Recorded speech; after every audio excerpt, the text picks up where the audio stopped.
Bonjour à tous, j'espère que tout le monde m'entend bien et me voit bien. Je vous souhaite la bienvenue pour ce nouveau webinaire. Je suis Olivier Coelho, donc je suis gestionnaire de patrimoine au sein de la structure ADEX Patrimoine et nous sommes tous très heureux de vous retrouver aujourd'hui pour ce webinaire en compagnie de la société Astoria Finance. Je vous propose dans un premier temps de vous présenter les différentes activités du groupe ADEX. Dans un second temps, je laisserai la parole à nos experts, donc en l'occurrence Marine Chastain et Rizlen Ghezal, qui nous exposeront le sujet donc, du jour autour du thème du plan d'épargne retraite. Donc, pour la société ADEX est donc composée à ce jour de 3 pôles d'activité destinés à nos clients professionnels, mais également à nos clients particuliers. Donc, dans un premier temps, le pôle entreprise, au sein duquel nous accompagnons donc nos clients professionnels sur toute la sphère entreprise. Donc, ça part de l'expertise comptable, en passant par la paye et la gestion sociale, le juridique, et j'en passe. Donc, le but étant d'accompagner de manière globale nos clients entreprises et le chef d'entreprise.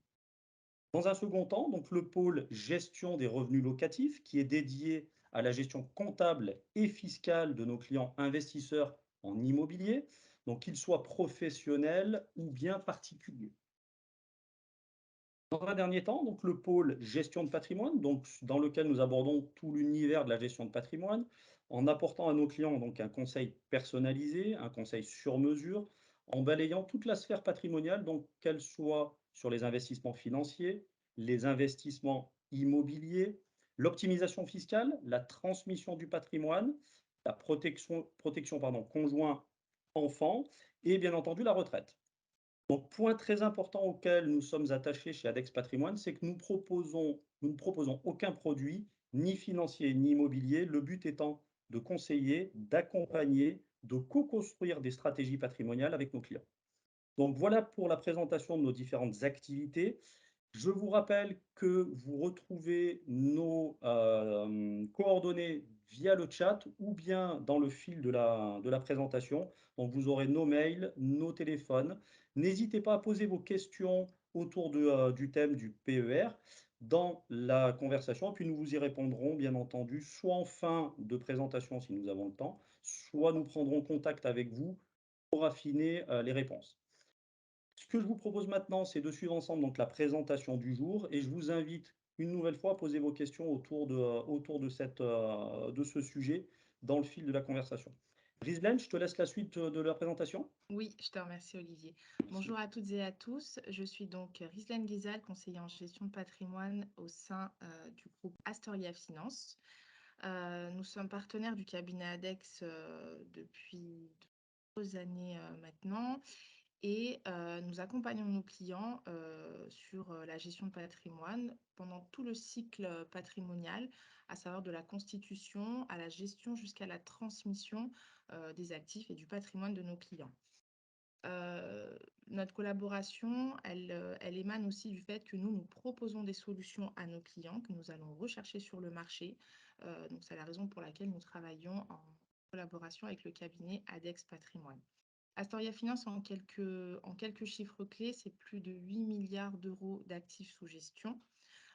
Donc, on a quand même, en termes d'actifs sous gestion, en termes de volume, on fait partie des leaders du marché aujourd'hui en France. Ces actifs, ces encours sont gérés sur 25 bureaux qui sont répartis un petit peu de partout en France, dans les grandes villes françaises, avec 177 collaborateurs, des gestionnaires de patrimoine comme moi. Notre actionnariat, donc composé de Naxicap, qui fait partie aussi des leaders de la finance en France, c'est le groupe Natixis, et Abeille Assurance, qui est en fait le nouveau nom d'un grand assureur qui s'appelle Aviva, ainsi que notre directeur général Malcolm Vincent. Voilà en quelques mots le cabinet Astoria.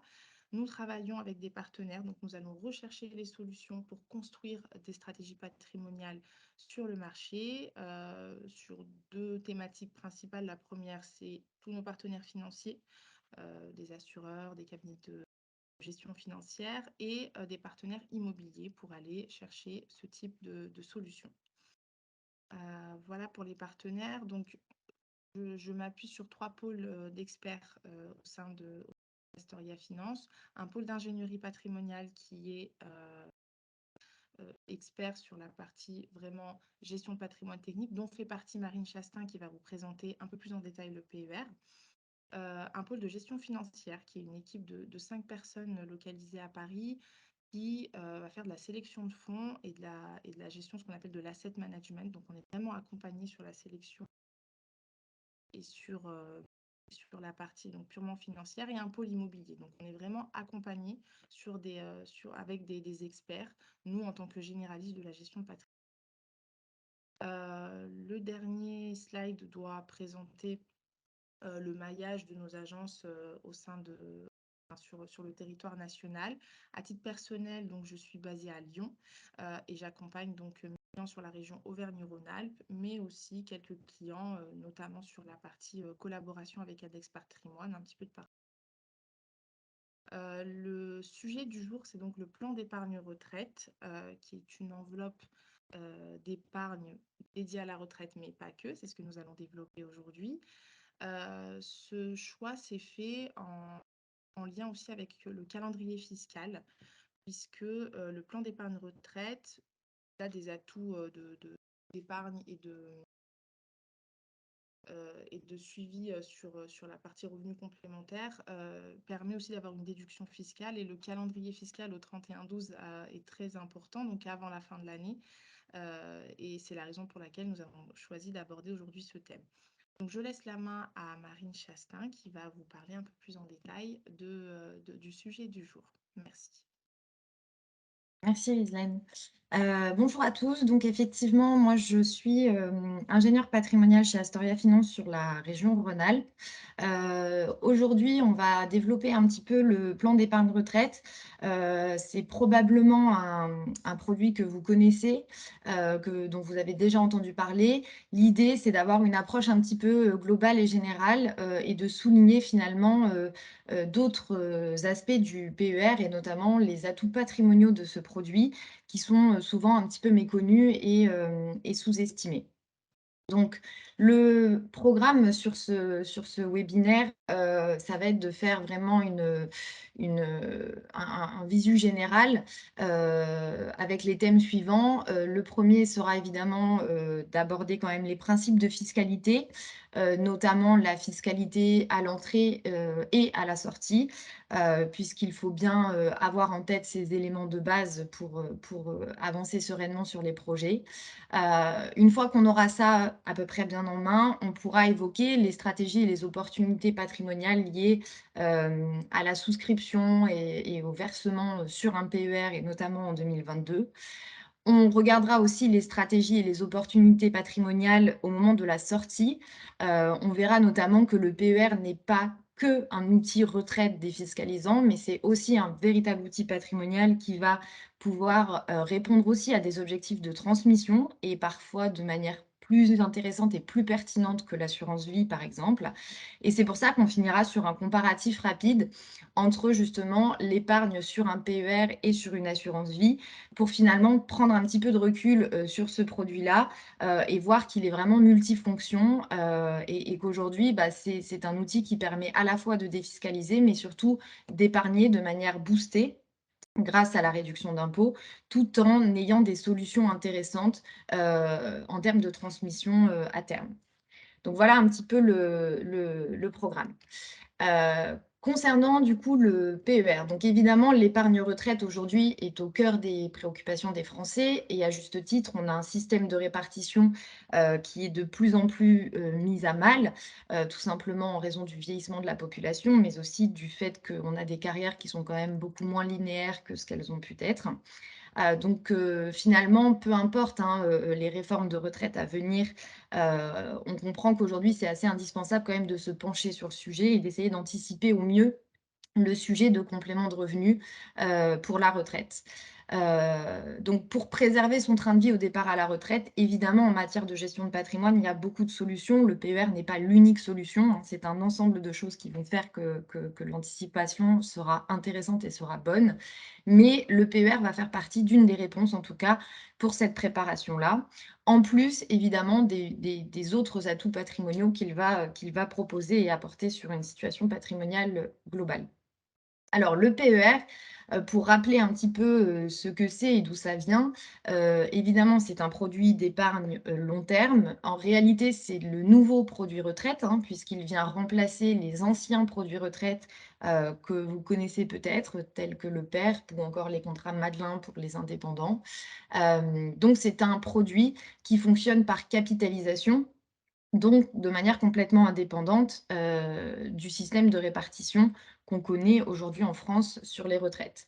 Le PER, il peut être mis en place, avec des versements, en cours, de vie, de manière ponctuelle ou de manière régulière ou des versements réguliers, les 2 sont possibles et il est surtout adaptable à toutes les situations professionnelles puisqu'on est éligible à ce produit, que l'on soit salarié, que l'on soit demandeur d'emploi, que l'on soit dirigeant d'entreprise, ou même retraité. Finalement, on peut encore souscrire à ce type de, produit. Évidemment, ce qu'il faut retenir avant tout sur le PER, c'est que c'est un produit retraite qui est donc bloqué en théorie jusqu'au départ à la retraite, donc soit au départ, c'est-à-dire à l'âge légal de départ à la retraite, soit au moment effectivement où on liquidera sa retraite. Il n'y a pas d'obligation à liquider son PER au moment où on atteint l'âge légal de départ à la retraite. Vous avez quand même sur le PER quelques cas de déblocage anticipé qu'on va rapidement aborder pour que vous les ayez en tête. Le principe, c'est donc bloquer jusqu'à la retraite avec des cas de déblocage anticipé dont la grande révolution, on va dire, qu'a apporté le PER, bah, c'est le déblocage pour l'acquisition de la résidence principale, chose qui n'existait pas nécessairement sur les anciens produits retraite. Donc, en cas d'acquisition de résidence principale, on peut récupérer son capital avant le terme du PER. On peut également, en déblocage anticipé, débloquer le capital en cas de décès du conjoint ou du partenaire de PACS, en cas d'invalidité, en cas de situation de surendettement ou encore lorsque, on connaît, l'expiration, de nos droits au chômage. Voilà, pour les cas un petit peu généraux. En tout cas, la révolution, c'est le déblocage pour la résidence principale et l'autre grande révolution du PER avant de passer à la fiscalité, c'est évidemment le fait de pouvoir récupérer l'épargne en capital au moment du départ à la retraite, 100% en capital. On va pouvoir récupérer le capital de manière fractionnée en une seule fois. On pourra éventuellement choisir la rente, mais généralement, on sait que le retrait en capital est le plus demandé aujourd'hui. Ce qui n'était encore une fois pas le cas sur les anciens produits. Alors rapidement, on ne va pas aborder toutes les fiscalités, qu'il existe sur ce produit parce qu'elles sont nombreuses, et que forcément il faut faire du tri pour que ce soit, le plus clair pour vous. On va quand même évoquer, bah, la fiscalité en cas de vie, c'est-à-dire la fiscalité du PER, au moment où on entre sur ce produit-là. La fiscalité est la suivante. En réalité, les versements réalisés sur le PER vont être déductibles des revenus soumis à l'impôt sur le revenu. On va donc avoir la cotisation versée sur le plan d'épargne retraite viendra réduire l'assiette taxable à l'impôt sur le revenu. On va voir juste après, effectivement, du coup, l'efficacité fiscale de cette déduction sur l'ensemble des revenus soumis à l'IR. On va voir également qu'il y a des plafonds, on ne peut pas verser n'importe quel montant, mais en tout cas, voilà la logique, de déductibilité du PER à l'entrée. À la sortie, et je parle ici de la sortie en capital, donc on est toujours en cas de vie, hein, dans l'hypothèse où on vient retirer son PER au moment du départ à la retraite, ou alors lorsqu'on va bénéficier des sorties anticipées. La fiscalité est la suivante: quand on arrive à l'échéance du PER, on va être taxé de nouveau au barème de l'impôt sur le revenu sur les montants qu'on aura versés sur le PER et on aura une fiscalité sur les intérêts que le PER aura générés pendant toute la phase d'épargne. C'est également le cas lorsqu'on utilise le déblocage anticipé de la résidence principale. Donc c'est vrai que ça, c'est plutôt l'aspect, un petit peu négatif du PER pour la bonne et simple raison qu'on a l'impression de gagner au moment du versement et puis on va repayer à la sortie. Évidemment, il y a plusieurs éléments à prendre en compte. Le premier, c'est que généralement, on est plus imposé quand on verse sur le PER que quand on va retirer et qu'on est déjà du coup en retraite. Le second, c'est qu'il y a quand même des modulations sur les PER qui vont permettre de fractionner les retraits pour maîtriser les impositions. Et puis surtout, il faut garder en tête, encore une fois, et on va le voir juste après, que le PER ne sera peut-être pas utilisé à 100% pour la retraite, mais peut-être que on pourra l'utiliser pour partie pour la retraite et pour partie pour d'autres objectifs patrimoniaux que vous auriez. C'est ce qu'on verra juste après. Donc oui, il y a une taxation à la sortie, mais si elle est anticipée et bien réfléchie, finalement, on trouve quand même des solutions pour que l'intérêt de l'économie fiscale au jour du versement, eh ben, finalement, il est certain. euh, et il vaut mieux, quelque part, économiser tout de suite quelque chose plutôt que dans 15, 20, 25 ans au moment de la retraite.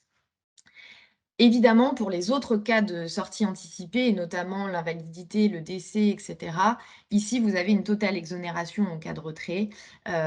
Sur le capital versé, il ne restera que le paiement de prélèvements sociaux sur les intérêts. Enfin, vous avez la sortie en rente. Je m'arrête pas vraiment dessus parce que généralement, c'est pas ce qui est recherché quand on fait un PER, mais on a une fiscalité évidemment si jamais on sort en rente sur l'impôt sur le revenu, sur les prélèvements sociaux, en fonction de barèmes établis. J'aurai le plaisir de répondre à ces questions si jamais euh, la rente intéresserait un des participants. Comment ça s'illustre sur l'avis d'impôt rapidement? Vous voyez ici que vous avez la somme des revenus, donc c'est la totalité des revenus imposables du foyer, et on a le versement d'épargne retraite qui est ici de 18 400 euros, qui vient diminuer l'assiette taxable, qui du coup ne sera plus qu'à 100 000 euros. Voilà. Donc on va diminuer cette assiette taxable, et donc on va venir directement économiser le taux d'imposition qui aurait été appliqué sur ces 18 000 euros. C'est ce qu'on va notamment appeler le taux marginal d'imposition, c'est-à-dire le taux le plus haut auquel le foyer est imposé. En l'occurrence, par exemple, sur une situation comme celle-ci, avec deux époux, on sera sur un taux d'imposition marginal de 30%, ce qui veut dire que ce versement aura généré immédiatement 30% d'économie d'impôt. On va faire un exemple juste après. Pour ce qui est des plafonds de versement, rapidement, mais il faut quand même les avoir en tête, on ne peut pas verser n'importe quel montant sur son PER qui donnerait le droit à une déductibilité, il y a des limites. Ici, vous avez deux situations, dans le cas d'un salarié, dans le cas d'un TNS, donc un travailleur non salarié ou dirigeant d'entreprise qui n'est pas assimilé salarié. Dans le cas d'un salarié, le plafond de déductibilité est déterminé avec le revenu professionnel imposable de l'année précédente, après abattement des frais professionnels. Donc, par exemple, sur 2022, on va regarder le revenu professionnel imposable de 2021 et on retiendra pour le plafond de déductibilité au minimum 10% du plafond annuel de la sécurité sociale ou au maximum 10% de ce revenu professionnel imposable de N-1, avec une limite évidemment qui est de 8 fois le plafond annuel de la sécurité sociale, donc 32 908 euros. Donc on a quand même des plafonds qui sont intéressants. Ces plafonds de déductibilité sont déterminés annuellement. Voilà, on a toujours au minimum 10% du plafond annuel de la sécurité sociale, au maximum 10% de ses revenus professionnels, et en fait, on va retenir ce qui est le plus avantageux pour le contribuable visé. Pour les TNS, c'est un tout petit peu différent dans le sens où ils ont un plafond qu'ils peuvent utiliser de manière supplémentaire.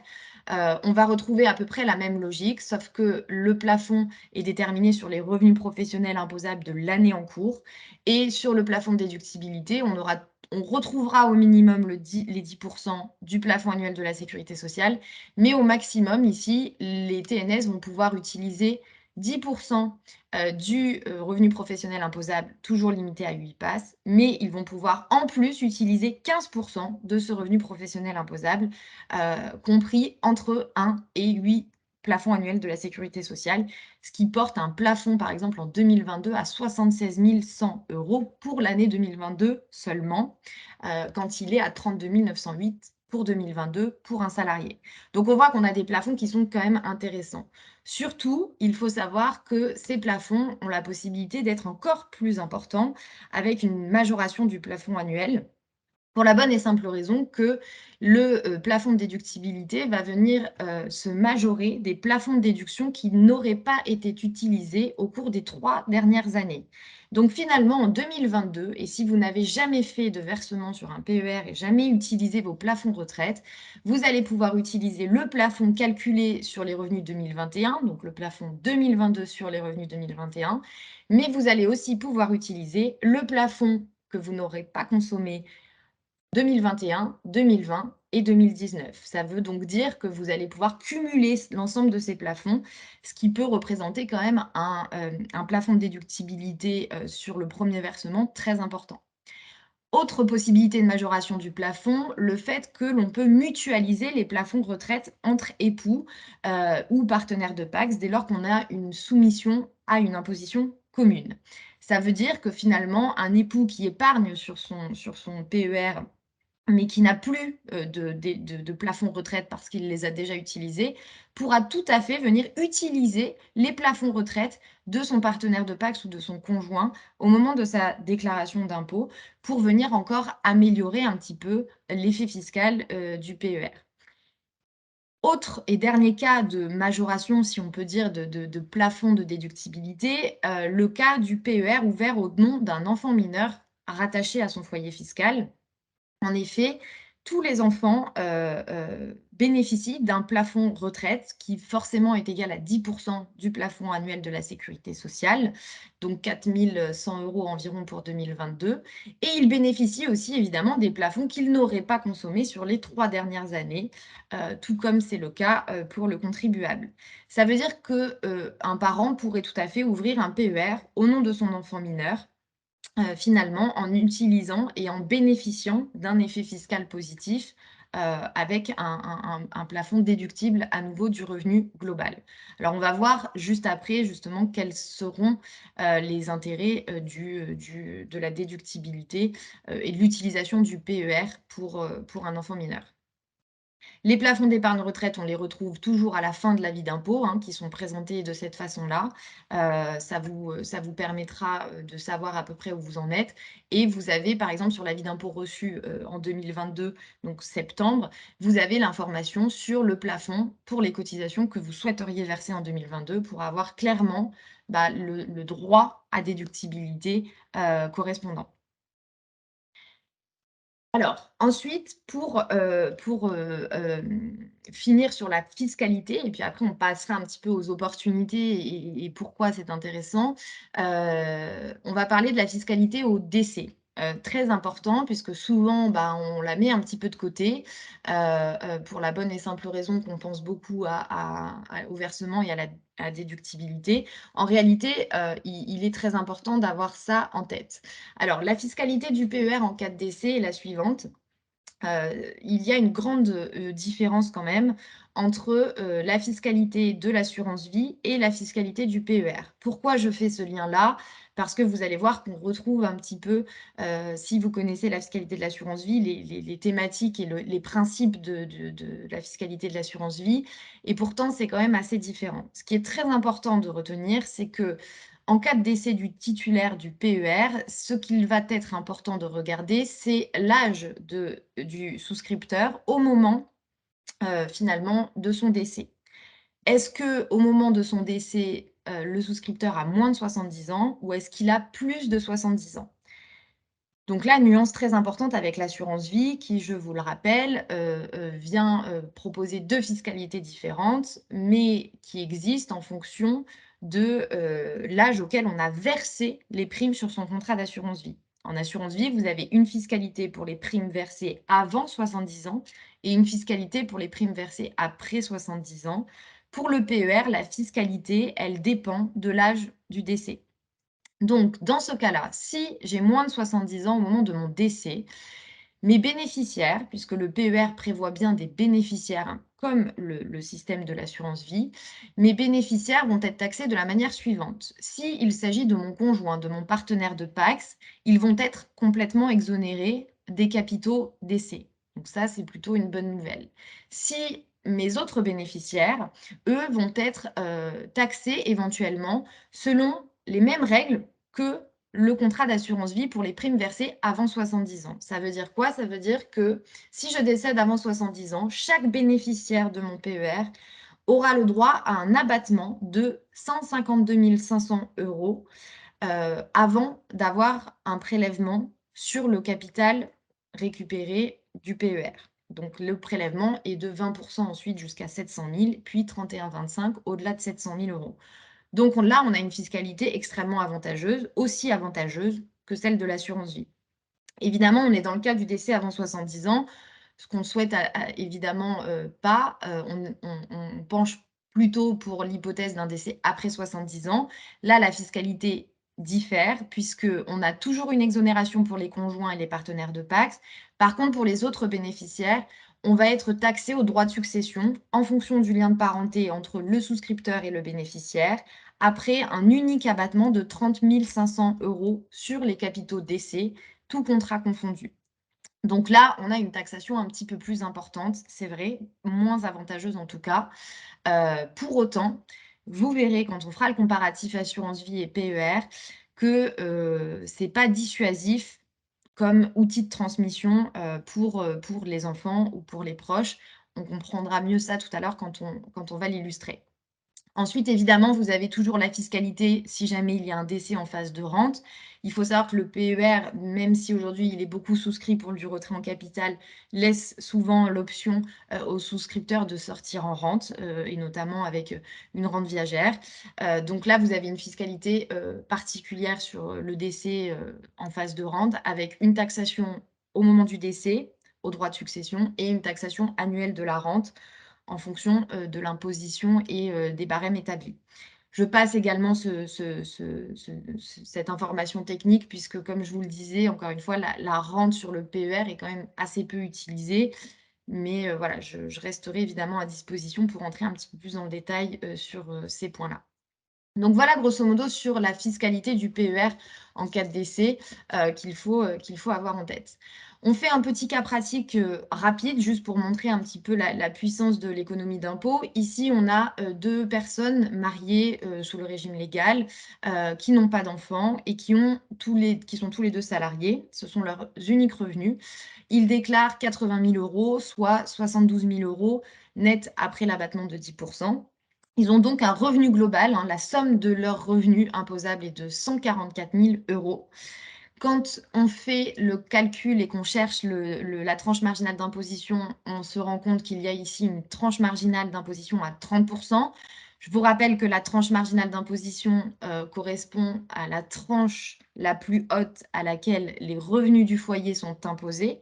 Donc ici, le versement PER va permettre de réduire cette assiette taxable et donc de venir économiser la tranche marginale d'imposition sur le versement réalisé. On a une situation du coup assez simple pour cet exemple-là. On calcule le plafond déductible. Évidemment, on va retenir les 10% du revenu professionnel imposable. Donc, on avait 72 000, donc forcément, ça nous fait 7 200 € pour l'année en cours. Ils n'ont jamais utilisé les autres plafonds. Donc, ils vont pouvoir bénéficier à la fois des plafonds des 3 dernières années plus celui de l'année en cours, ce qui représente en tout 28 800 € de cotisation possible à verser, donnant le droit à une déduction sur le revenu global. Évidemment, ils y ont le droit individuellement, donc monsieur, madame ont les mêmes droits puisqu'ils ont les mêmes revenus sur ce point-là. Évidemment, je fais une toute petite parenthèse, il faut toujours vérifier quand même sur les plafonds retraite si d'autres cotisations à des produits retraite n'ont pas été réalisées par les contribuables, puisque ces plafonds de retraite sont des plafonds universels pour tous les produits d'épargne retraite. Donc, je pense notamment au plan retraite entreprise, au PERCO, etc. Donc, il faut quand même avoir ça en tête, cette petite alerte-là. Mais là aussi, on rentrera dans ce détail-là au cas par cas si c'est nécessaire. Donc, grosso modo, pour cet exemple, on a 57 600 € de plafond disponible. On va prendre un exemple avec un versement de 50 000 € pour le foyer. Vous avez une TMI à 30%, donc le gain fiscal immédiat, c'est 15 000 €.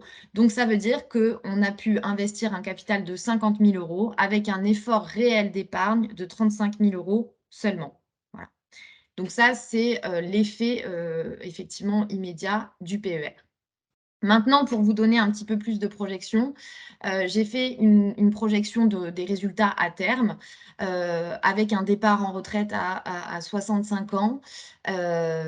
Ici, on part sur une hypothèse d'un versement annuel de 15 000 € par an pendant 15 ans, avec un versement initial de 50 000 € et on va faire travailler cette épargne à 3,5 % de rendement net par an. Le cadre que vous avez juste en dessous vous présente les résultats projetés de l'épargne disponible au moment du départ à la retraite pour que vous puissiez vous en rendre un petit peu compte. Le capital disponible serait de 379 000 € environ. Vous auriez versé 275 000 € sur votre PER. Donc, on a une plus-value de 104 000 € en 15 ans. Mais surtout, ce qui est marquant, c'est que l'économie d'impôt sur cette durée d'épargne, elle représente 82 500 €. Donc finalement, ça veut dire que vous avez un capital disponible de 379 000 € pour un effort d'épargne fourni réel de 192 000 €. Donc on a fait, on a finalement, plus que doublé, le capital, enfin on a quasiment doublé le capital, versé avec l'effort d'épargne réel par rapport au capital disponible que vous allez avoir, au moment du départ à la retraite pour la bonne et simple raison, que vous avez une puissance fiscale qui fait que l'épargne et le rendement, la rentabilité du placement forcément est boostée. Voilà un petit peu pour, les projections. Alors maintenant, on va passer aux stratégies et aux opportunités, hein, de cet outil qui est le PER et notamment les bonnes raisons d'ouvrir un PER en 2022. La première, c'est un dispositif exceptionnel, qui est, valable jusqu'au 1er janvier 2023, qui est un dispositif qui permet, aux adhérents finalement de purger éventuellement les plus-values sur les contrats d'assurance vie. Sont concernées toutes les personnes qui auraient des contrats d'assurance vie dont la durée est supérieure à 8 ans, donc la durée d'adhésion est supérieure à 8 ans, et les personnes qui auraient 57 ans ou moins. À partir de ce moment-là, vous avez la faculté de racheter votre contrat d'assurance vie avec un doublement des abattements sur les intérêts fiscalisés, à condition de réinvestir l'intégralité du rachat sur un PER. Alors, je m'explique. En pratique, l'assurance vie, après 8 ans, vous avez, au moment des rachats, un abattement sur les intérêts pour venir, en fait, finalement diminuer la fiscalité potentielle de vos rachats. Il est de 4 600 pour une personne seule ou 9 200 pour des personnes en couple. Ici, le dispositif va venir doubler ces abattements. Donc, on va passer à un abattement de 18 400 € pour un couple, à condition de réinvestir les sommes rachetées sur un PER. Donc c'est vrai que ça, c'est une véritable opportunité sur des contrats qui seraient un peu anciens, en tout cas qui ont plus de 8 ans, qui ont fait beaucoup de plus-value, et qui, finalement seront forcément taxés lors des retraits parce qu'il y a beaucoup de plus-values, qu'on ne les a pas forcément touchées. Là, l'opportunité, c'est de se dire: «Je vais purger les plus-values de mon assurance vie», mais non pas juste pour racheter du capital dont je n'ai pas besoin à l'instant T, mais pour racheter du capital pour le réinvestir sur une enveloppe d'épargne également, avec en plus un avantage fiscal immédiat au moment du remploi. Donc ça peut être très intéressant. Ce dispositif, il est en cours et il est valable jusqu'au 1er janvier 2023. Donc ça veut dire que les opérations doivent être faites quand même avant le 31 décembre 2022, d'où la nécessité de se pencher assez rapidement sur le sujet. Donc juste pour une petite illustration, mais en réalité ici, l'efficacité fiscale du coup du versement PER va forcément être boostée puisque en plus de l'économie sur le versement, du PER, lié à la tranche marginale d'imposition, vous allez économiser l'impôt sur le revenu que vous auriez payé normalement sur le rachat de votre contrat d'assurance vie. Donc grosso modo, évidemment l'efficacité fiscale dépend de la tranche marginale d'imposition, du contribuable, mais grosso modo, vous allez avoir une efficacité fiscale qui sera toujours, supérieure de quasiment 10 par rapport à la TMI. Donc pour une personne en TMI à 30 le fait de venir purger un petit peu les plus-values de son assurance vie pour un réinvestissement sur le PER, on va généralement obtenir une efficacité fiscale du versement à hauteur d'à peu près 40 ce qui, encore vient soutenir l'intérêt d'utiliser ce dispositif-là pour les personnes qui auraient des contrats à plus-value ayant plus de 8 ans. Évidemment, il faut bien avoir en tête l'horizon temps, hein. L'assurance vie n'a pas de blocage comme le PER, donc il faut évidemment bien réfléchir au montant du rachat pour ne pas avoir de problème à le réinvestir sur une durée peut-être plus longue que celle prévue initialement. Autre opportunité, la préparation de l'avenir des enfants. On l'a évoqué rapidement tout à l'heure. On avait évoqué le plafond, enfin le plafond de déductibilité dont bénéficient les enfants mineurs qui sont rattachés au foyer fiscal des parents. Quel est l'intérêt d'ouvrir un PER? Bah, finalement, les parents qui vont ouvrir un PER au nom de leur enfant mineur vont permettre de réaliser une épargne à leurs enfants avec finalement comme porte de sortie éventuelle le déblocage pour l'acquisition d'une résidence principale. Donc c'est un moyen d'épargner pour ces enfants en se disant qu'ils ne pourront pas vraiment bénéficier à leur majorité, sauf pour acquisition d'une résidence principale. Donc au pire, si en tout cas, c'est une épargne réalisée, ça permet un petit peu voilà, de maîtriser, où va l'épargne et quelle en est son utilité. Évidemment, il faut rester raisonnable, hein, dans ces montants-là, mais ça peut, être intéressant, en tout cas en solution d'épargne, puisque ça permettra aux parents à la fois d'avoir un avantage fiscal supplémentaire et en même temps de réaliser une épargne qui a du sens, pour, ses enfants. Autre opportunité à la souscription que je vais passer assez rapidement, mais c'est juste pour vous, donner quelques alertes. 1re opportunité, c'est rééquilibrer des fois le patrimoine entre, les époux. En effet, avec le jeu de la mutualisation des plafonds retraite, et en fonction des régimes,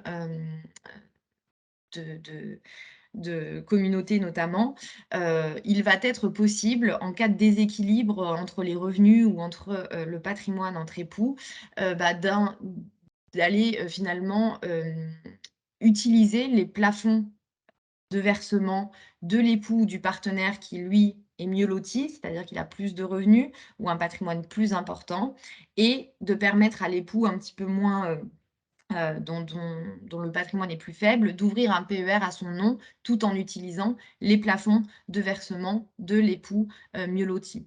Donc ça peut des fois permettre de rééquilibrer un petit peu la solution, enfin les patrimoines entre époux. Vous allez notamment voir juste après que le PER est une excellente solution de prévoyance et de protection entre époux, meilleure que l'assurance vie d'ailleurs. Donc, c'est vrai que ça va permettre, il y a vraiment un double effet. C'est du vivant, ça permet de rééquilibrer un petit peu le patrimoine entre les époux et on va voir qu'au décès, c'est une super, solution de prévoyance. Autre opportunité, la présence de revenus exceptionnels sur l'année en cours.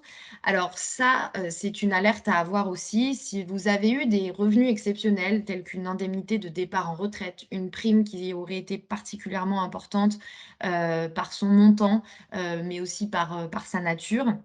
En tout cas, tout revenu exceptionnel mérite, de se pencher, enfin, il faut se pencher sur cette question-là. Il faut savoir que le versement, et l'ouverture d'un PER sur 2022 pourrait vraiment venir, finalement amoindrir, la fiscalité. En tout cas, ça viendra booster l'efficacité fiscale du PER. Alors pourquoi? Sans rentrer dans le détail technique évidemment, mais ce qu'il faut avoir en tête, c'est que de par le système d'imposition des revenus exceptionnels en France aujourd'hui, et notamment par le système du quotient, toutes les charges qui sont déductibles du revenu global vont décupler leur efficacité au niveau fiscal. Voilà, ça c'est le principe de base. On aura peut-être l'occasion d'en parler plus précisément lors d'un entretien individuel, mais juste ayez ça en tête, en présence de revenus exceptionnels, le fait de faire des charges déductibles du revenu global, ça va vraiment décupler leur efficacité, hein. À titre d'exemple, il faut savoir qu'en présence d'un revenu exceptionnel, un versement PER, au lieu d'avoir 30 d'efficacité fiscale liée à la TMI, son efficacité fiscale pourrait monter même jusqu'à 70 justement par le jeu mathématique de cette imposition de revenus exceptionnels. Donc ça, c'est une petite alerte, en tout cas, si éventuellement vous êtes concerné, ça vaut encore plus le coup de se pencher sur l'éventuelle ouverture du PER. Et enfin, nous allons finir sur ce webinaire avec les atouts du PER à la sortie et notamment en cas de décès. Comme je vous l'évoquais un petit peu, comme je vous l'évoque depuis le début de ce webinaire, le PER est un formidable outil de défiscalisation. Mais pas seulement, il a des outils, il a des atouts patrimoniaux, on en a déjà énoncé quelques-uns. L'idée maintenant, c'est de prendre un petit peu de recul, voilà, sur la solution du PER qui n'est pas juste un outil de défiscalisation et juste un outil pour la retraite, mais qui va pouvoir aussi être utilisé, en solution de prévoyance, voire en solution de transmission. Donc c'est ce qu'on va, aborder tout de suite. Premier point qui est très important, c'est le PER comme un outil de prévoyance pour la protection de son conjoint. La protection du conjoint est un objectif qui ressort très, très, très fréquemment, évidemment, pour toute personne qui s'en préoccupe. En tout cas, c'est quelque chose qui est très important. Ici, le PER va répondre à cet objectif avec 2 situations, que je voulais souligner, en tout cas aujourd'hui. La première situation, c'est que, lorsque le conjoint décédé disposait d'un PER ouvert à son nom, évidemment, on l'a déjà évoqué, tout à l'heure, si le décès a lieu pendant la phase d'épargne, eh bien, dans ce cas, le capital est transmis au conjoint survivant en totale exonération fiscale. Peu importe l'âge au décès, évidemment.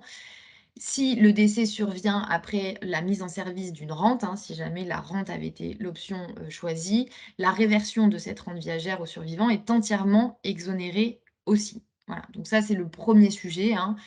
Si j'ai un PER, je décède et que mon conjoint est bénéficiaire, il est complètement exonéré, peu importe capital ou rente.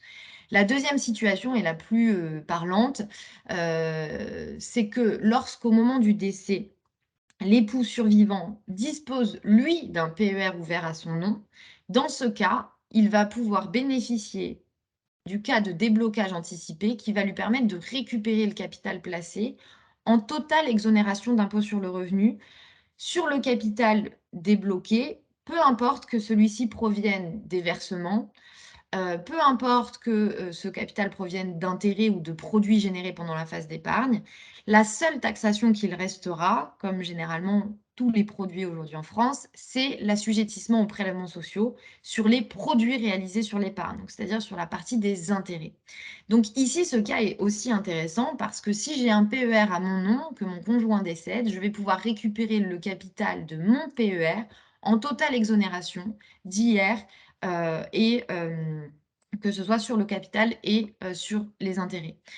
Donc ça, c'est une belle situation quand même de prévoyance qui permet en plus une porte de sortie intéressante, évidemment, pour le conjoint survivant à terme, dans une logique de protection du conjoint quand l'un des deux se retrouve seul. Donc c'est vrai que pour la protection du conjoint, le PER est un très bel outil et on va maintenant, approfondir un petit peu cette vision du PER comme un outil de transmission efficace avec le comparatif entre le produit PER et l'assurance vie. Alors, l'idée de cet exercice, c'est, encore une fois, de faire prendre un petit peu de recul, sur l'utilisation et l'intérêt des produits, en fait, de gestion de patrimoine. Donc on va prendre une approche un peu économique, sur ces produits-là. On a vu que lorsqu'on versait sur le PER, on avait immédiatement une économie d'impôt qui était, représentative de notre tranche marginale d'imposition.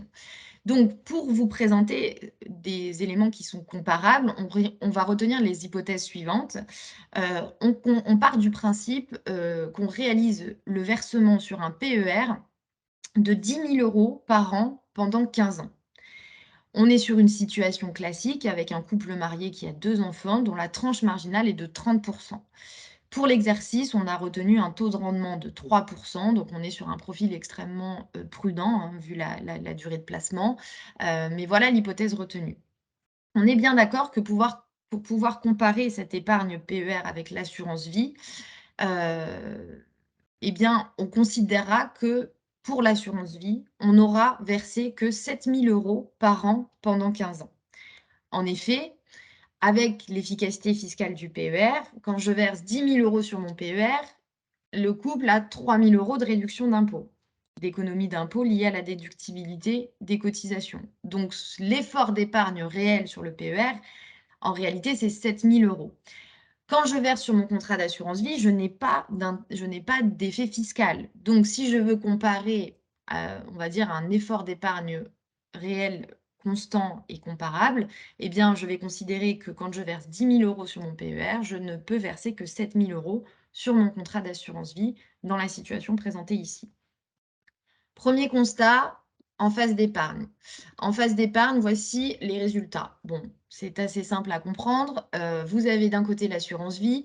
Au bout de 15 ans, on arrive à 130 500 € environ de capital, tandis qu'au PER, on arrive à 186 000 et quelques euros. Évidemment, c'est lié à l'économie d'impôt de 30% pendant 15 ans. Donc, à rendement et à effort constant, le PER permet évidemment de capitaliser davantage que l'assurance vie grâce au mécanisme d'économie d'impôt qu'on a vu juste avant. Ça, c'est assez simple. Ce qui est intéressant maintenant, c'est en phase de transmission. Ça, c'est assez parlant. Là, on est sur le cas d'une transmission entre conjoints. D'accord ? Pour l'instant, on n'a pas mis les enfants. Si d'un côté, j'avais fait mon épargne via l'assurance vie, je décède au bout des 15 ans, mon assurance vie vaut 130 500 € comme on l'a vu. Je dois payer les prélèvements sociaux, puisqu'il y a toujours des prélèvements sociaux au moment du dénouement au décès.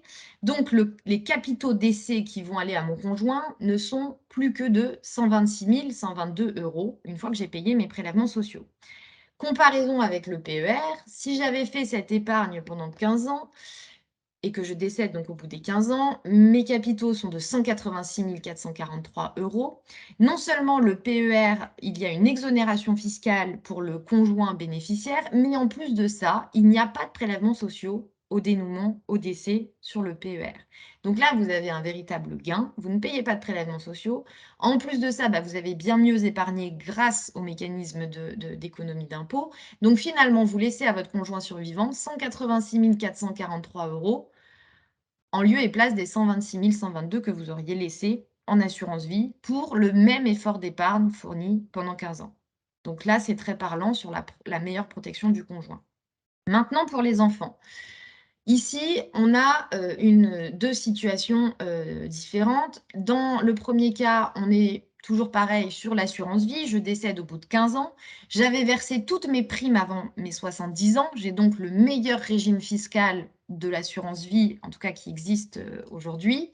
Donc voilà les résultats. Ma valeur, mes capitaux décès, c'est toujours 126 122 € puisque j'ai payé mes prélèvements sociaux, qu'on a vu, je vous rappelle, juste avant. Mes 2 enfants sont bénéficiaires à parts égales. Ils n'ont pas de taxation puisqu'ils ont les fameux abattements de 152 500 €. Donc, ils perçoivent 126 122 € en tout, net de fiscalité. Maintenant, le PER, ici, la situation, c'est si je décède avant mes 70 ans. J'ai donc évidemment la fiscalité la plus intéressante telle qu'on l'a vu. Je vous renvoie un peu plus au début du webinaire. Finalement, j'ai la fiscalité la plus intéressante qui est similaire à celle de l'assurance vie dans le cas du décès avant 70 ans. Donc, mes 2 enfants perçoivent la moitié chacun du capital. Il n'y a toujours pas de prélèvements sociaux sur les capitaux décès. J'applique les abattements. Il n'y a donc pas de taxation. Donc, les enfants perçoivent 186 443 € net dans leur poche au lieu des 126 122 €. Forcément, on a là aussi une meilleure transmission. Pour aller au bout de la réflexion, et on terminera là-dessus, j'ai fait la dernière comparaison on espère évidemment tous décéder plutôt après nos 70 ans. Et donc, on avait vu qu'en cas de décès après 70 ans, la fiscalité du PER est beaucoup moins avantageuse qu'un décès avant 70 ans. Je vous rappelle donc de retenir juste ce montant-là, qui est 126 122 € dans le cas d'une transmission aux enfants, dans le meilleur cadre fiscal de l'assurance vie aujourd'hui. Eh bien, regardez ce qui se serait passé si j'avais fait cette épargne sur mon PER et que je décède après mes 70 ans. Voilà la situation qui vous est présentée ici. Je vous invite à regarder la colonne de droite. Ici, c'est la fiscalité de mon PER si je décède après 70 ans pour mes enfants. J'ai toujours mes 186 000 € de capitaux d'essai. J'applique mes 30 500 € d'abattement qui s'appliquent sur les capitaux d'essai, donc qui ne sont pas extrêmement évidemment favorables. On se retrouve avec des montants assez importants par enfant, taxables. On a des droits de succession qu'on a pris sur la tranche à 20 hein, qui est la tranche, on va dire, standard généralement sur les successions en ligne directe. Et donc, la taxation finale pour la distribution de ces capitaux est de 31 189 € en tout. Donc finalement, mes enfants, même s'ils vont payer 31 190 € de taxes, ils vont percevoir net dans leur poche 155 254 €, tandis qu'ils n'auraient perçu que 126 122 € via une assurance vie, même avec le meilleur régime fiscal existant. Encore une fois, cette comparaison se fait à effort d'épargne constant entre l'assurance vie et le PER. C'est ce qui est parlant ici, et c'est ce que je vous évoquais un petit peu au début du webinaire, c'est que le PER, il ne faut pas faire juste un focus sur le fait qu'il faudra récupérer ce capital absolument à la retraite et qu'on sera taxé. Peut-être qu'au moment de la retraite, vous allez utiliser une partie du capital pour vos besoins à la retraite, auquel cas des solutions existent pour retirer avec des fractionnements, etc. Mais peut-être aussi que vous pourrez utiliser à terme ce PER en solution de prévoyance pour un conjoint ou en solution de transmission pour des enfants à qui vous souhaitez effectivement gratifier et transmettre du capital. Donc c'est vrai que cette prise de recul, ben, nous fait prendre conscience quand même que le PER n'est pas juste un outil de défiscalisation permettant un capital supplémentaire à la retraite, mais dispose de vraiment plusieurs outils patrimoniaux qui feront que c'est un produit qui s'inscrit très bien dans une situation patrimoniale globale et qui répond à divers quand même objectifs. Le dernier cas que vous voyez sur la colonne de gauche, c'était le cas de l'assurance vie, dans le cas où les primes auraient été versées après 70 ans. Donc là, on retombe sur une fiscalité qui n'était pas très intéressante sur l'assurance vie. Mais quoi qu'il en soit, vous voyez que les résultats sont parlants, hein. On arrive toujours à une meilleure sortie et une meilleure transmission et protection des proches par un système d'épargne PER que l'assurance vie.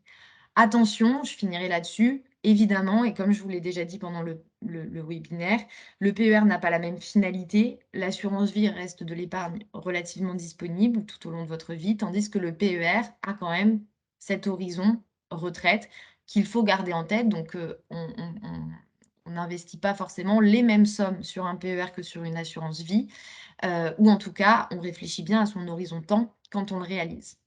Mais il peut répondre aux objectifs qu'on attribue normalement qu'à l'assurance vie. Voilà pour les éléments que je voulais vous donner sur le PER, prendre un petit peu de recul sur cet outil-là. J'espère que ça aurait été assez clair. Et puis, je vous invite à revenir vers nous hein, pour toute question. Vous avez les coordonnées, notamment sur la fin de la présentation, mais aussi dans le chat, pour des entretiens plus personnalisés ou pour répondre avec précision à certains détails. Marine, merci grandement pour cet exercice. Merci d'avoir tenu le timing, parce que c'était pas facile. Le sujet est vaste. Je reprends quelques lignes que tu viens d'évoquer, mais on s'aperçoit que le PER, c'est un réel outil patrimonial qui demande une vraie analyse en amont. Donc on ne peut pas se contenter de rentrer sur un plan d'épargne retraite uniquement sur l'aspect retraite, mais qu'il faut en amont, préparer, faire le point patrimonial sur tous les objectifs clients et bâtir une vraie stratégie autour de ça.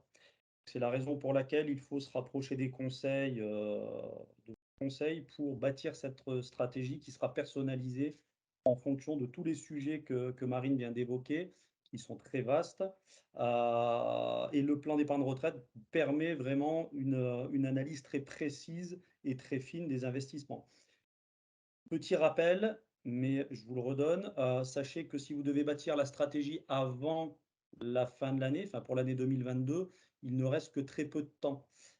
Si vous devez souscrire, voire même effectuer des versements et en amont avoir eu cette analyse, je vous invite à vous rapprocher très rapidement de nous pour qu'on puisse vous accompagner dans la mise en place de la stratégie avant la fin de l'année.